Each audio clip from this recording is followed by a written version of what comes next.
Maintenant, j'ai l'honneur de donner la parole à Pierre Laporte, porte-parole d'Ensemble.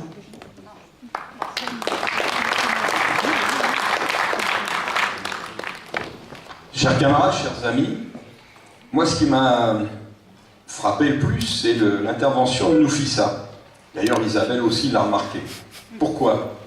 Elle a traité de 3 sujets. Il y en a un que je ne développerai pas, mais qui est très important, c'est celui de l'écologie. Le social est indissociable de l'écologie. On ne peut pas parler du social sans parler de l'écologie. Donc, la planète, c'est la nôtre, elle est en danger, et ceux qui accumulent les profits détruisent la planète. Nous aussi, on peut détruire la planète aussi à notre niveau. Mais ce n'est pas la même chose, ce n'est pas le même engagement, ce qui ne veut pas dire qu'en tant que citoyen, on ne doit pas prendre ce combat, au contraire. Donc cette dimension écologique, parfois dans nos cultures, elle est nouvelle, même si au niveau politique, ce n'est pas quelque chose de nouveau. Mais il faut l'apprendre, et il faut changer l'aspect de nos campagnes dans tous ces combats. Mais ce que je voulais dire particulièrement, c'est les 2 autres sujets qu'elle a traités, ce sont ces droits de vote des étrangers non communautaires aux élections municipales, et je vais me faire un plaisir de lire une interview de M. Rebsamen, je ne sais plus dans quelle publication, mais je vous relis la question qui lui était posée. C'était au temps où l'Assemblée nationale, le gouvernement était Sarkozy, l'Assemblée nationale était de gauche, majorité socialiste, et la question qui lui est posée, c'est celle-ci. La proposition de loi a donc été adoptée hier par les sénateurs, c'est-à-dire l'autorisation de voter pour les étrangers non communautaires aux élections municipales. Peu de change, dit le journaliste, en revanche, qu'elle soit adoptée pour l'instant par l'Assemblée. Si la gauche venait à récupérer la majorité aux prochaines législatives, c'est un texte qui serait de nouveau soumis, point d'interrogation. Réponse de votre maire, elle sera adoptée et nous en terminerons avec cette affaire. Voilà, hein. Voilà donc les engagements politiques de certains hommes politiques. Je ne trouve pas ça correct. Il dit d'ailleurs, c'est dans le projet socialiste, tout cela peut être réglé au mois de juin prochain. J'ai dit au ministre de l'Intérieur qui affirmait que nous faisions cela pour avoir des voix aux élections municipales, ministre de l'Intérieur qui était hors de feu, que ces propos étaient de tout de même un peu diffamants pour les étrangers non communautaires et que nous n'avions pas besoin de ces suffrages pour gagner les élections municipales. La preuve, s'il connaissait sa carte électorale, il le verrait par lui-même. Quand même assez intéressant de voir ce type de position, et quand on est devant les faits, que ça ne se passe pas. La deuxième chose, c'est la situation des Roms. Alors, le même François Rebsamen, c'était le 4 septembre, je ne sais plus, ça doit être 2010. Le PS doit-il manifester le 4 septembre? C'était une manifestation contre les propos xénophobes, contre les Roms, etc. La réponse de François Rebsamen. Toutes les organisations de gauche ont suivi cet appel à la manifestation. Il était donc impossible pour Martine Aubry de se démarquer, mais en même temps, j'exprime des réserves. Bon. Le PS est un parti de gouvernement. Les positions, si humaines soient-elles, de la Ligue des droits de l'homme, ne sont pas celles du PS. Quand même formidable, ça. C'est-à-dire que la Ligue des droits de l'homme a des positions humaines, mais le PS, en tant que parti, il ne les partage pas. Hein. Personnellement, je ne défilerai pas. Bon, après, il dit d'autres choses, il faut expulser les Roms, y compris du pays, même si c'est des citoyens de la communauté européenne, ça aussi, c'est un discours assez étonnant. Assez étonnant, mais c'est son discours. Alors, je précise, puisqu'on parlait de Saint-Denis, que le député socialiste de Saint-Denis a attaqué le maire en lui disant il triche parce qu'il a inscrit des Roms sur les listes électorales, ce qui est tout à fait légal que les Roms s'inscrivent sur les listes électorales. En plus, c'est pas le maire qui l'a fait, ce sont les associations qui aident les Roms dans ce campement. Et du coup, le Front National appelle à voter pour le député socialiste en tant que maire. C'est quand même formidable d'en arriver là quand on est un parti de gauche avec les traditions qu'a eu le Parti socialiste, quand même. Voilà. Donc, je voulais dire ça en premier. Ensuite, je vais revenir sur... on est à la veille de l'élection municipale. La droite tente de faire oublier que les Français ont chassé Sarkozy. Et le PS veut nous faire croire qu'il n'y aura aucune conséquence de sa politique nationale sur les élections locales. C'est sans doute pour cela que sur certaines affiches, dans certaines villes, il n'y a même plus le logo PS ou les cities qu'il faut une loupe pour le voir. Et il y a enfin il y a le Front National pour lequel trop de médias le présentent comme un parti comme les autres, cache les résultats catastrophiques de sa gestion municipale dans les villes où il gagna l'élection. Il faut se rappeler tous les procès, l'argent détourné qu'il y a eu dans toutes les villes qui ont été gagnées par le Front National et particulièrement dans le Sud-Est. Bon, il y a l'affaire d'Achéry, etc. J'en passerai, des gens qui sont suicidés, qu'on a suicidés. Enfin, c'est quand même quelque chose de terrible. Mais tout ça n'existe plus au niveau des journalistes. Et puis, c'est un discours nouveau, apparemment de gauche. Ils reprennent parfois nos thèmes. Mais les solutions, elles sont bien de droite et favorables au patronat. Et en plus, le racisme, l'antisémitisme, la xénophobie, ça existe toujours. Alors on met un peu le couvercle dessus, mais par moment ça surgit. Tel candidat fait une déclaration, tel autre arrive avec un insigne nazi. Après, toujours les vieilles méthodes. Moi j'ai connu dans ma ville, il y a quelques années, une élection municipale où le Front National, il demandait à des gens de signer des pétitions pour la sécurité, leur demandait des renseignements, et après une dizaine de personnes se sont retrouvées comme candidats du Front National. D'ailleurs ils ont fait un procès, évidemment, ils ont été condamnés, les gens du Front National. Mais qu'est-ce que c'est que ces méthodes ? Et c'est maintenant, nous disent les journalistes, un parti comme les autres. C'est un parti normal, banalisé, et qui peut gagner les élections, qui va gagner. D'ailleurs, on n'arrête pas, quand on regarde les temps de parole, de lui donner la parole. Mais je vous posais la question, est-ce que la politique nationale n'aura pas de conséquences sur les élections locales et sur la situation locale? Quand le taux de chômage ne cesse de grimper, lorsque le gouvernement annonce des coupes de 4,5 milliards en 3 ans, et là, il dit peut-être qu'on va doubler, sur les dotations aux collectivités, et 50 milliards de réduction des dépenses publiques, lorsque les retraités sont traités de privilégiés, ça, la presse a un sale rôle là-dessus, on sonde, puis après on applique. C'est-à-dire qu'on commence à faire courir la rumeur, oui, les privilégiés, ils ont des pavillons, les retraités ont des pavillons, sont des privilégiés, c'était les années 69, etc. Maintenant, les jeunes, ils souffrent. Ils ne souffrent pas des anciens, ils souffrent de la politique qui est faite. Eh bien, ils sont privilégiés et on les ponctionne. D'abord, on gèle leurs revenus. Après, on les ponctionne pour une éventuelle dépendance par la suite. On dit que c'est de la solidarité nationale, mais il n'y a que qui paye.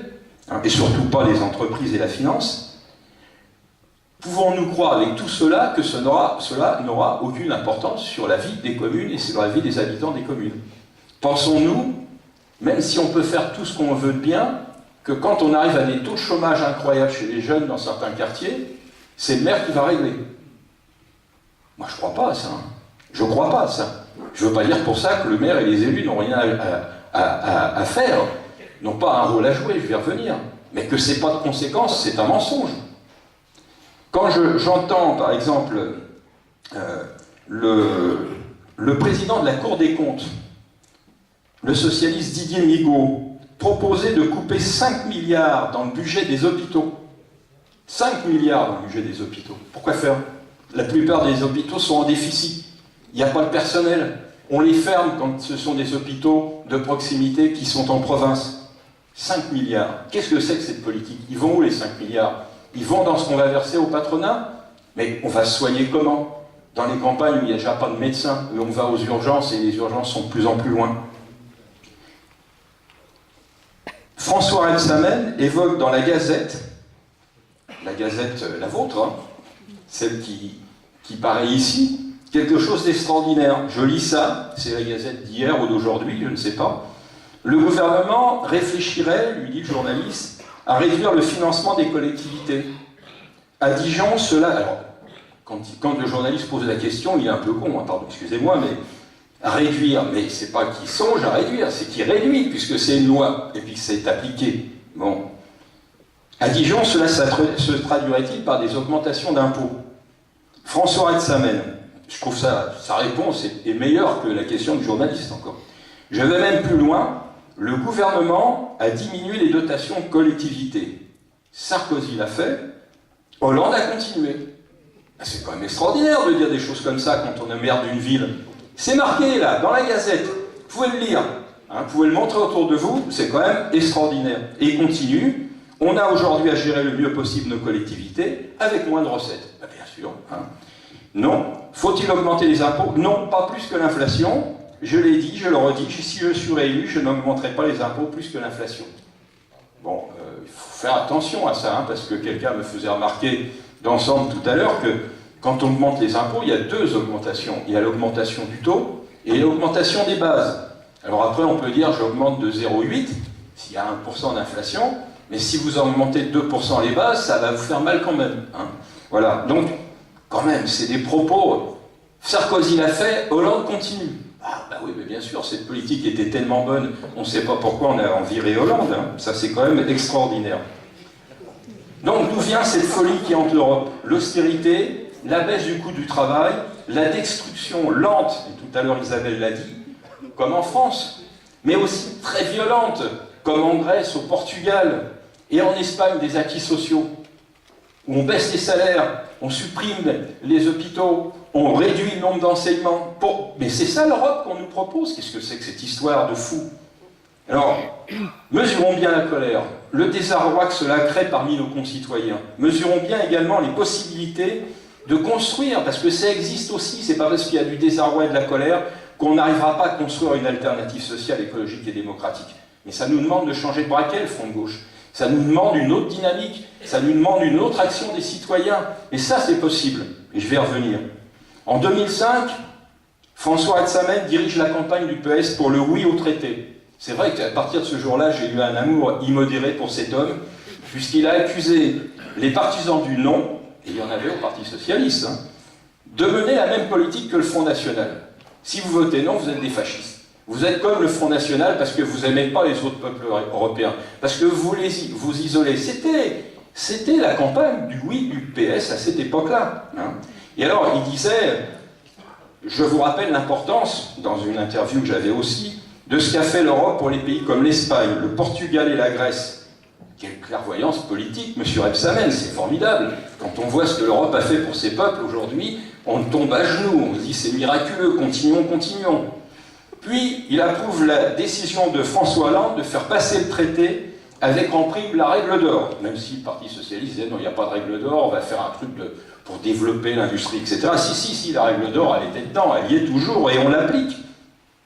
Et donc, cette politique néolibérale que les socialistes européens élaborent et mettent en œuvre avec la droite européenne, c'est cette politique que François Hollande met en œuvre avec le pacte de responsabilité. Ce n'est pas une politique social-démocrate. Non, c'est une politique néolibérale. C'est ça la réalité de la politique aujourd'hui. Moi, je ne m'attaque pas aux hommes. Rebsamen, il est peut-être charmant, j'irai manger chez lui, il nous recevrait peut-être bien, mais c'est la politique qui porte. C'est les déclarations qu'il fait qui sont intolérables pour un socialiste. Où est la gauche? Où est l'humain là-dedans? Alors, la droite ne s'y trompe pas d'ailleurs. C'est sur le terrain économique et social, elle n'attaque pas le gouvernement. Certains disent ce qu'il fait, c'est bien. Certains, par exemple, Juppé, dit c'est pas mal comme politique. D'autres disent, ouais, mais c'est un peu tard. Hein. Et puis les autres disent encore, ben, ça va pas assez loin. Par contre, où est l'attaque? Elle est sur le sociétal. Ce qui était dit tout à l'heure, le droit des femmes, sur l'avortement, sur le mariage pour tous. Donc, d'un côté, on fait la politique de la droite, et de l'autre, quand on veut faire des mesures sociétales, on se prend la droite et l'extrême droite de face, et ils veulent avancer des reculs sociétaux de fond. Et ça marche pour une part. Donc c'est grave cette situation. Ça n'a jamais été aussi grave. Et la réaction, il faut qu'elle soit au niveau de ces gravités. Je rappelle, réforme des retraites, ANI, pacte de responsabilité, baisse des dépenses publiques, campagne sur le coût du travail, création des métropoles, ce que disait Isabelle tout à l'heure, recul sur la démocratie locale. Non, le gouvernement socialiste, on disait au début, il faut qu'on prenne le temps, attendez, mais le rythme des réformes est effréné. Même parfois, ces réformes sont bâclées, on ne sait même pas comment ça va fonctionner. Il y a des métropoles, on se demande bien comment on va gérer les choses. Donc toutes ces réformes, elles vont dans le même sens, le mauvais, c'est-à-dire plus pour la finance, moins pour les salariés. C'est une nouvelle redistribution de la richesse nationale. Et que dire de l'arrogance du patronat? Comment vous demandez des contreparties? Quelle folie!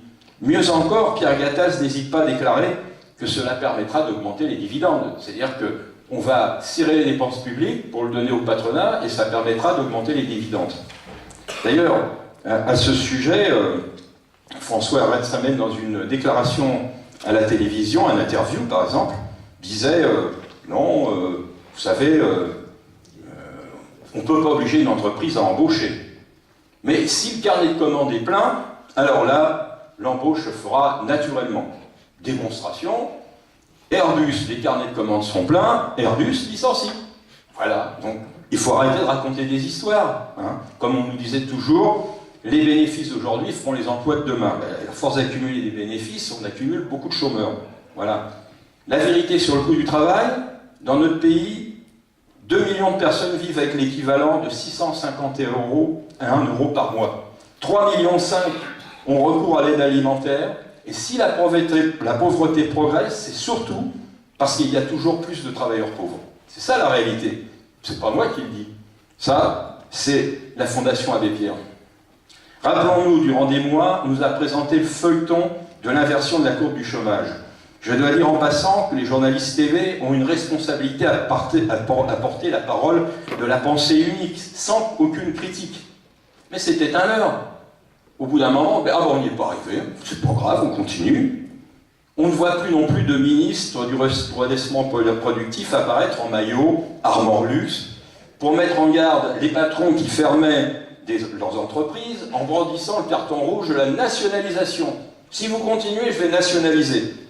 Ils n'ont pas eu peur, hein, puisque de toute façon, on va leur donner des dizaines de milliards, et que s'ils ferment, il y aura des plans sociaux. Hein. Donc, à travers cette élection municipale, l'exigence d'une autre politique monte. Parce que ce n'est pas vrai que la politique nationale n'aura pas d'effet sur la vie locale. Parce qu'elle en a d'effet sur la vie locale. Partout où nous aurons des municipalités où des listes ouvertes du front de gauche seront en responsabilité, nous devons en faire des lieux de résistance et de démonstration qu'une autre politique est possible. Mais au-delà de chaque campagne municipale est un moment de résistance et de lutte. C'est comme cela qu'il faut le prendre. Même si on ne gagne pas, on avance dans les idées, dans le combat.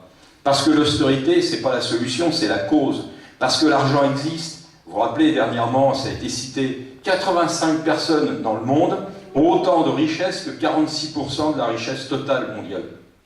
C'est normal, ça? Vous trouvez ça bizarre? Non, c'est normal. Parce que cette course effrénée à la richesse s'accompagne de drames sociaux et humains, parce que la nature est détruite et l'écologie est sacrifiée à la rentabilité à court terme, parce que les services publics, ce n'est pas un coût, c'est bien commun. Bien sûr, vous êtes porteur de ces exigences à travers le programme.